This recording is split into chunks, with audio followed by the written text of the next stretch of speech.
Doctor Morris अपने परिवार के साथ एबॉट हॉस्पिटल पहुंचता है और चीफ मेडिकल ऑफिसर के रूप में चार्ज ग्रहण करता है। वो अपने फैमिली के साथ हॉस्पिटल के पास ही एक अपार्टमेंट में रहने लगा। मॉरिस एक एक्सपीरियंस्ड और काबिल डॉक्टर तो था ही, इनफैक्ट उसके एक्यूरेट डायग्नोसिस और एकदम सटीक दवाई प्रेस्क्राइब करने के टैलेंट ने उसे एबॉट माउंट और आसपास के इलाके में फेमस बना दिया। स्थानीय लोग तो मॉरिस को भगवान के समान मानने लग गए थे, क्योंकि वो सीरियस पेशेंट्स को भी पूरी तरह ठीक कर देता था।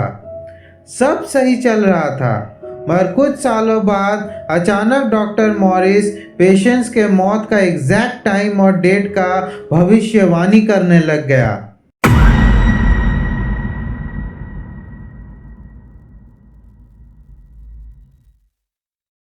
अब क्योंकि एबॉट माउंट और उसके आसपास के इलाके में हेल्थ केयर का हालत अच्छा नहीं था, इसलिए एबॉट हॉस्पिटल में हर दिन बहुत सारे पेशेंट्स आते थे और नेचुरली उनमें कई सीरियस पेशेंट्स होते थे।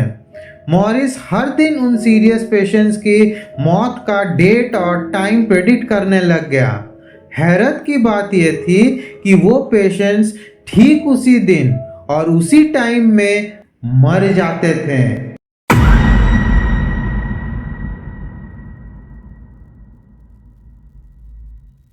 अब आप सोचिए, एक दिन जो डॉक्टर सीरियस से सीरियस पेशेंट को भी ठीक कर देता था, वो अचानक सीरियस पेशेंट्स के मौत का तारीख बता रहा था और सटीक बता रहा था।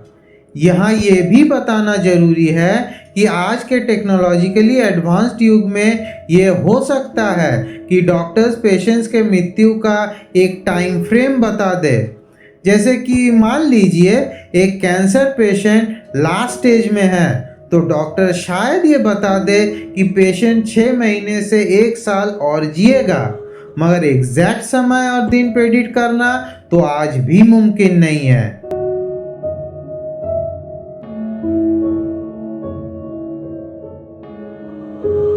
खैर, आगे बढ़ते हैं। समय बीतता गया और डॉक्टर मॉरिस का प्रेडिक्शंस भी चलता रहा। इस तरह की बातों को फैलते देर नहीं लगती। मॉरिस के सो कॉल्ड स्किल्स के चर्चे लोहा घाट समेत पूरे चंपावत में फैल गया। अब यहाँ 2 बातें हैं। पहला तो ये कि यह घटना 1930 के दशक के अंत की है, जब वहाँ के पहाड़ी लोग ज़्यादा शिक्षित नहीं हुआ करते थे और कुसंस्कार में बहुत ज़्यादा विश्वास करते थे। और दूसरा कि जब कोई गोरा साहिब इस तरह के काम कर रहा हो तो लोगों में डर और हीनता का भाव इन सब चीज़ों पे विश्वास पैदा करवा ही देता है। जाहिर सी बात है, वहाँ के लोग भी ये विश्वास करने लगे कि डॉक्टर मॉरिस के पास कोई सुपर नेचुरल पावर्स था और इसी वजह से उसका प्रेडिक्शंस इतना सही होता था।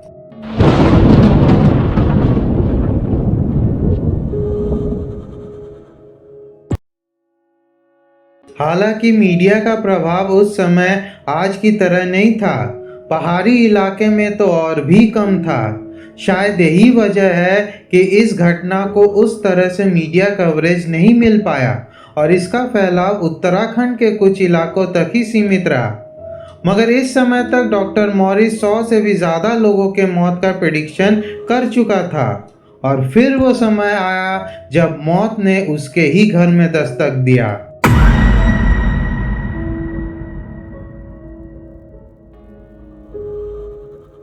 कुछ सालों तक मॉरिस का ये ढोंग चलता रहा, मगर एक दिन अचानक मॉरिस की पत्नी का डेथ हो जाता है। उसके बाद बेटे की और ठीक 1 साल बाद खुद मॉरिस की मृत्यु हो जाती है। पूरे परिवार को एबॉट के द्वारा स्थापित चर्च के बगल में स्थित कब्रिस्तान में दफन कर दिया गया।